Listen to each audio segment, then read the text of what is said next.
Durduğumuz zaman dedi ben seni araştırmaya göndereceğim. Dedi tedavisi var.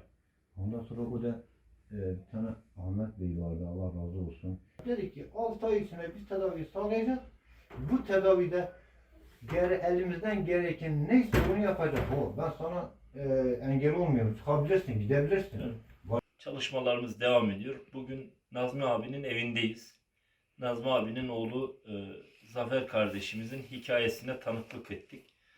Vanlı Nazmi abimiz uzun yıllardır aslında işsizlikle mücadele ederken, hayat zorluğu onları yorarken, diğer tarafta da Zafer kardeşimiz yaklaşık bundan bir 4 yıl önce lösemi hastalığına yakalanıyor ve daha sonra tabii ilk tedavi süreci, pandemi dönemi derken ciddi zorluklar yaşamış bir aile burası.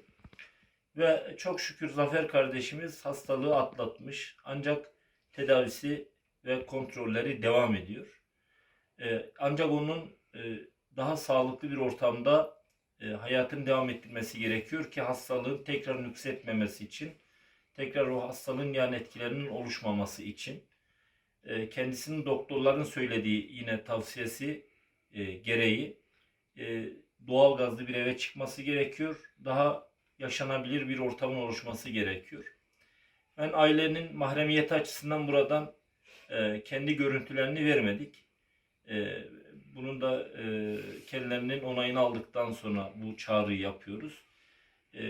Kendisi burada gerçek anlamda gerçekten ihtiyaç sahibi bir aile. Ve biz evin diğer odalarını da gördük. Yaşam alanlarına geldik, tanıklık ettik.